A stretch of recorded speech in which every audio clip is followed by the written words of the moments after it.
So I'm going to talk about work, specifically why people can't seem to get work done at work, which is a problem we all kind of have. But let's sort of start at the beginning. So we have companies and nonprofits and charities and all these groups that have employees or volunteers of some sort. And they expect these people who work for them to do great work. I would hope, at least good work. Hopefully, at least it's good work. Hopefully great work. And so what they typically do is they decide that all these people need to come together in one place to do that work. So a company or a charity or an organization of any kind, they typically, unless you're working in Africa, if you're really lucky to do that, but most people have to go to an office every day.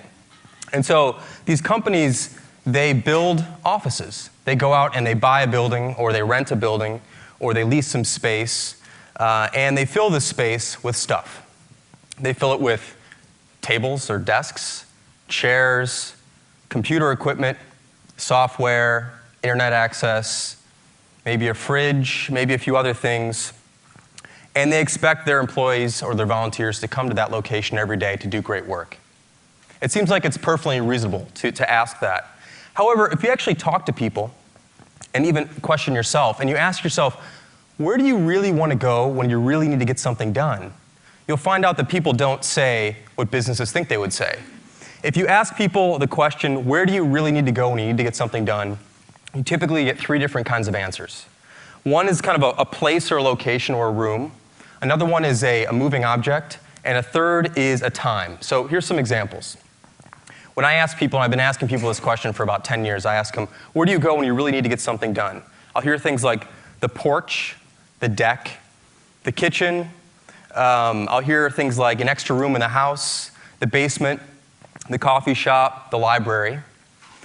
And then you'll hear things like the train, a plane, a car, so the commute. And then you'll hear people say, well, it doesn't really matter where I am as long as it's really early in the morning or really late at night or on the weekends. You almost never hear someone say the office. But businesses are spending all this money on this place called the office, and they're making people go to it all the time, yet people don't do work in the office. What is that about? Like, why is that? Why is that happening? And what you find out is if you dig a little bit deeper, you find out that people, this is what happens. People go to work, and they're basically trading in their workday for a series of work moments. That's what happens at the office. You don't have a work day anymore. You have work moments. It's like the front door of the office is like a Cuisinart. And you walk in, and your day is shredded to bits. Because you have 15 minutes here, and 30 minutes there, and then something else happens, and you're pulled off your work, and you got to do something else, and you have 20 minutes, then it's lunch. Then you have something else to do, and then you got 15 minutes, and someone pulls you aside and asks you this question, and before you know it, it's 5 p.m., right? And you look back on your day, and you realize that you didn't get anything done, right? I mean, we've all been through this. We've probably been through it. We probably went through it yesterday, or the day before, or the day before that. You look back on your day, and you're like, I got nothing done today. I was at work. I sat at my desk. I used my expensive computer. I used the software they told me to use. I went to these meetings I was asked to go to. I did these conference calls. I did all this stuff, but I didn't actually do anything. I just did tasks. I didn't actually get meaningful work done. And what you find is that, especially with creative people, designers, programmers, writers, engineers, thinkers, that people really need long stretches of uninterrupted time to get something done. You cannot ask somebody to be creative in 15 minutes and really think about a problem. You might have a quick idea, but to be in deep thought about a problem and really consider a problem carefully, you need long stretches of uninterrupted time.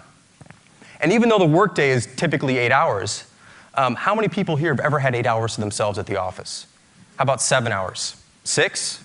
5? 4? When's the last time you had 3 hours to yourself at the office? 2 hours? 1 maybe? Very, very few people actually have long stretches of uninterrupted time at an office. And this is why people choose to do work at home, or they might go to the office, but they might go to the office really early in the day, or late at night when no one's around, or they stick around after everyone's left, or they go in on the weekends, or they get work done on the plane, or they get work done in the car or in the train because there are no distractions. Now, there are different kinds of distractions, but there aren't the really bad kind of distractions, which I'll talk about in just a minute. And this sort of whole phenomenon of having short bursts of time to get things done reminds me of another thing that doesn't work when you're interrupted, and that is sleep. I think that sleep and work are very closely related. And it's not just that you can work while you're sleeping and you can sleep while you're working. That's not really what I mean. I'm talking specifically about the fact that sleep and work are phase-based or stage-based events.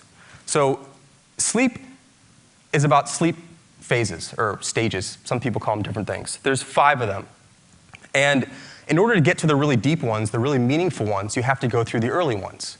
And if you're interrupted while you're going through the early ones, so if someone bumps you in bed or there's a sound or whatever happens, you don't just pick up where you left off. If you're interrupted and woken up, you have to start again. So you have to go back a few phases and start again. And what ends up happening, sometimes you might have days like this where you wake up at 8 in the morning or 7 in the morning or whenever you get up and you're like, man, I didn't really sleep very well. I did the sleep thing, I went to bed, I laid down, but I didn't really sleep. Because sleep is not, people say you go to sleep, but you really don't go to sleep. You go towards sleep. It just takes a while. You got to go through these phases and stuff. And if you're interrupted, you don't sleep well. So how do we expect, does anyone here expect someone to sleep well if they're interrupted all night? I don't think anyone would say yes. Why do we expect people to work well if they're being interrupted all day at the office? How can we possibly expect people to do their job if they're going to the office to be interrupted? That doesn't really seem like it makes a lot of sense to me. So what are these interruptions that happen at the office that don't happen in other places? Because in other places you can have interruptions like you can have, the TV, or you could go for a walk, or there's a fridge downstairs, or you've got your own couch, or whatever you want to do. And if you talk to certain managers, they'll tell you that they don't want their employees to work at home because of these distractions. They'll also say that, sometimes they'll also say, well, if I can't see the person, how do I know they're working? Which is ridiculous, of course, but that's one of the excuses that managers give. And I'm one of these managers. I understand, I know how this goes. We all have to improve on this sort of thing. But oftentimes they'll cite distractions. I can't let someone work at home. They'll watch TV. They'll do this other thing. It turns out that those aren't the things that are really distracting, because those are voluntary distractions. You decide when you want to be distracted by the TV. You decide when you want to turn something on. You decide when you want to go downstairs or go for a walk. At the office, most of the interruptions and distractions that really cause people not to get work done are involuntary. So let's go through a couple of those.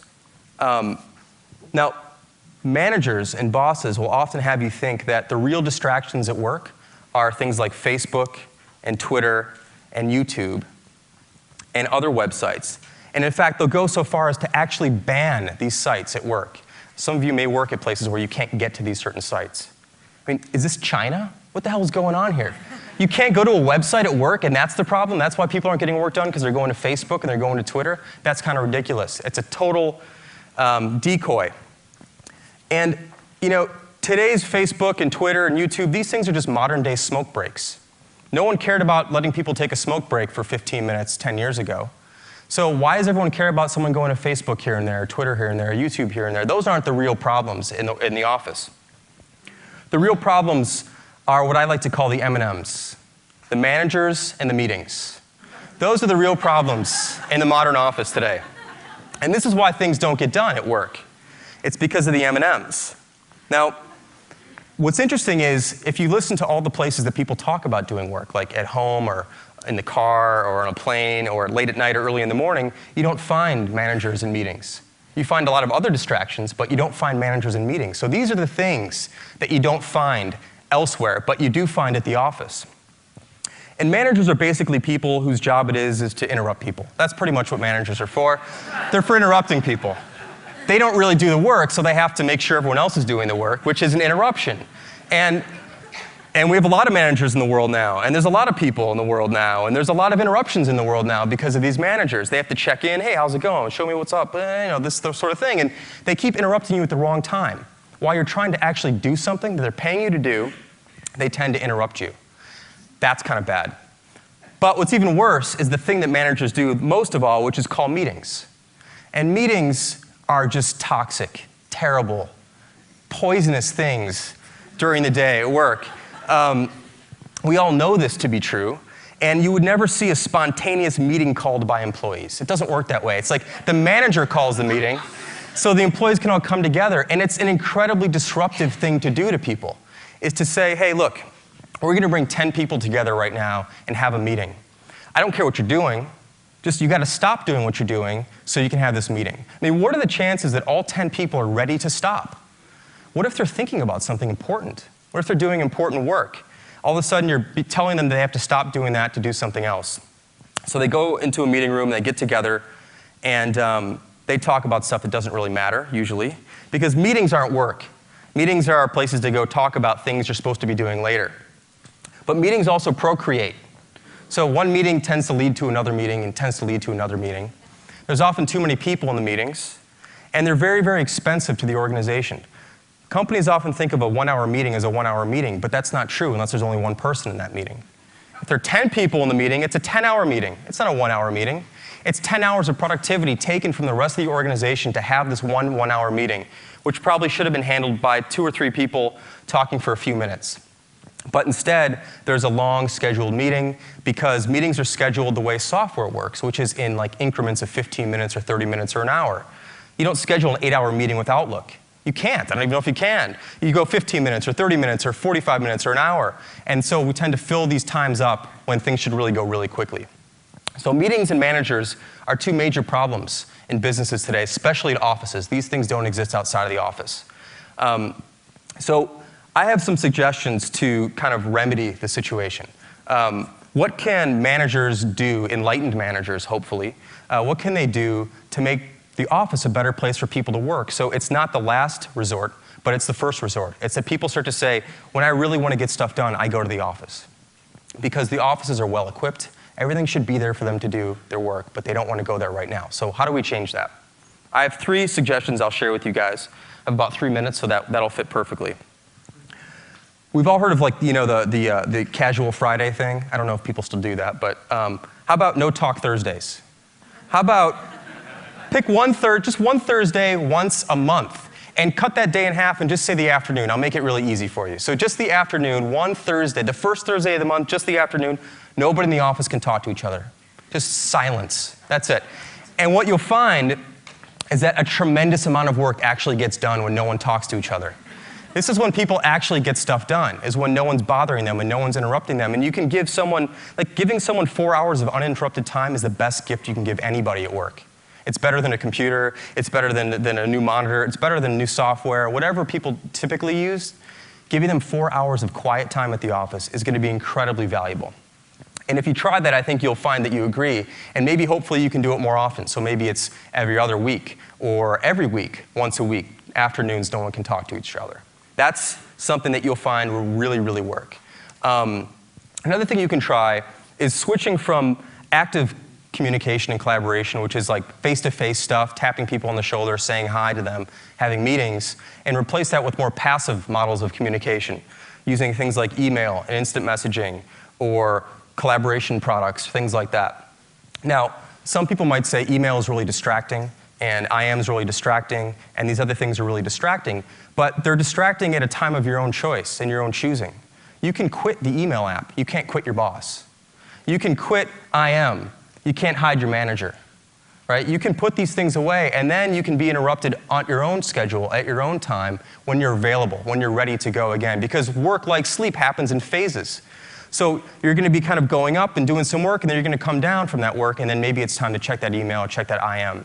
And there are very, very few things that are that urgent that need to happen and need to be answered right this second. So if you're a manager, start encouraging people to use more things like IM and email and other things that someone else can put away and they can get back to you on their own schedule. And the last suggestion I have is that if you do have a meeting coming up, if you have the power, just cancel it. Just cancel that next meeting. Today's Friday, so Monday, usually people have meetings on Monday, just don't have it. Now, I don't mean like move it. I mean just erase it from memory, it's gone, and you'll find out that everything will be just fine. Like all these discussions and decisions you thought you had to make at this one time at 9 a.m. on Monday, just forget about them and things will be just fine. People have a more open morning, they can actually think, and you'll find out that maybe all these things you thought you had to do, you don't actually have to do. So those are just 3 quick suggestions I wanted to give you guys to think about this. And I hope that some of these ideas were at least provocative enough for managers and bosses and business owners and organizers and people who are in charge of other people to think about laying off a little bit and giving people some more time to get some work done. And I think it'll all pay off in the end. So thanks for listening.